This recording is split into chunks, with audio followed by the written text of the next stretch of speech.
welcome to my YouTube channel SI Logics Automation. Today I'm going to talk about the one of the converter, which is a pressure to current converter. In most of the process industry, we come across a device where we are required to convert the pneumatic signal 3 to 15 psi into a current 4 to 20 milliampere, or sometimes there is a requirement of reverse, that is 4 to 20 milliampere current into a 3 to 15 psi. So this video particularly I'm going to create for a pressure to current converter. So this is what the diagram of uh, pressure to current converter. As we know that there are two terms, there is a pressure and the current. So pressure is 3 to 15 psi and we want to convert that into a 4 to 20 milliampere. For this there is a basically two transducers or the sensors are used over here. One is to sense the 3 to 15 psi pressure signal, and second, once this 3 to 15 psi signal is appear at the input, then it converts into a displacement, and that is happen because of the pressure capsule, which is here you can see. So this is a pressure capsule and it is a primary transducer here, and secondary transducer, its role is to convert the displacement which is happen in the pressure capsule, that is detect and convert that displacement into an electrical signal. Right now this another dotted whatever the part is there, so it is nothing but a signal conditioning circuit where we are going to convert this output of LVDT into a required signal, which is 4 to 20 milliampere. Right now we will see one by one how this is going to happen.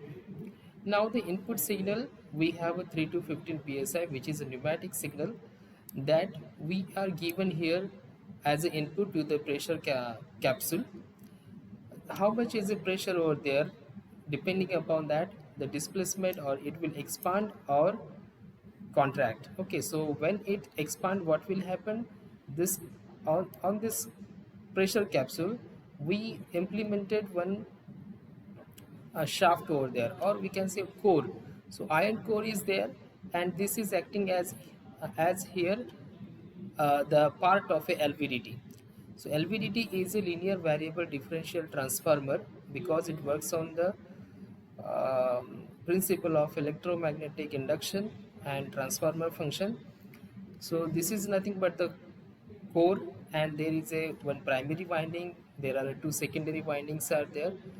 So depending upon the position of this shaft, output is generated. Okay, so either it is towards the right side, or it is at the center, or it is at the left hand side. So depending upon where the position of this shaft is, output is generated, and that we can correlate with the input signal. Okay, so the input signal 3 to 15 psi, when we apply, immediately what will happen? So it will start to move towards right side or toward the left side. Initially when there is a zero pressure, so it will be at the equilibrium or zero position, the output of LVDT will be a 0 volt. Okay, once we apply the pressure, it will move towards the right side and it will more link with the secondary S2 or S1, and accordingly differential pressure we will take at the output side of LVDT, and that we feed to the phase type demodulator and a square wall oscillator. So these are used to convert this LVDT output into a required signal, that is 4 to 20 milliampere.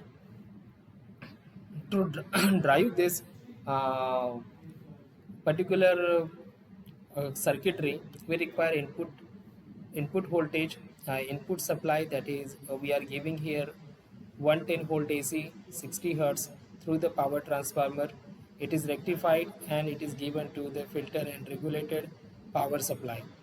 So here it is filtered out and convert into a pure DC, as well as we require a regulated power supply.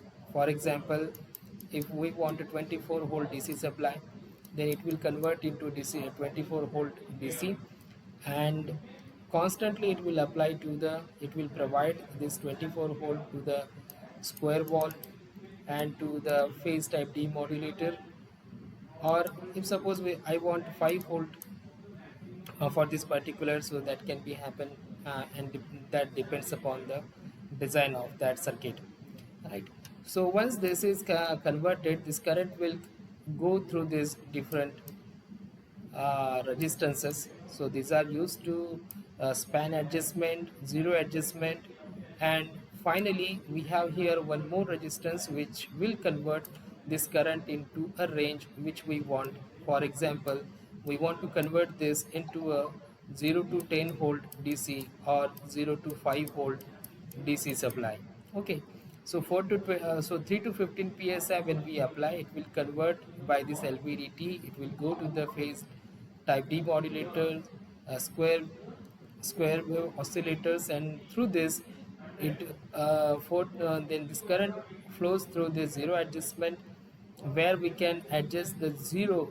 Okay, and here we have a span, so the span can be decided in terms of a voltage 0 to 10 volt or 0 to 5 volt.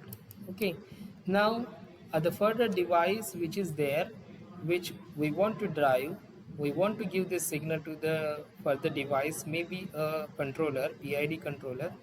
And PID controller, if it requires the voltage in a DC voltage, it is an input to the to drive the uh, controller. Okay, so here the current will come over here and here will be a IR drop. So this voltage, so it depends upon this value of this resistance. Okay, so it we have to select at a proper value, so that what will happen, it will convert, it is linearly that 4 to 20 milliampere into a 0 to 10 volt properly. So in this way we can convert this 3 to 15 psi pneumatic signal into a 4 to 20 milliampere, and then 4 to 20 milliampere into a 0 to 10 volt DC, and then we will able to drive uh, the different process equipment or the final control element, which helps to do the operation very smoothly. Thank you so much for watching this video.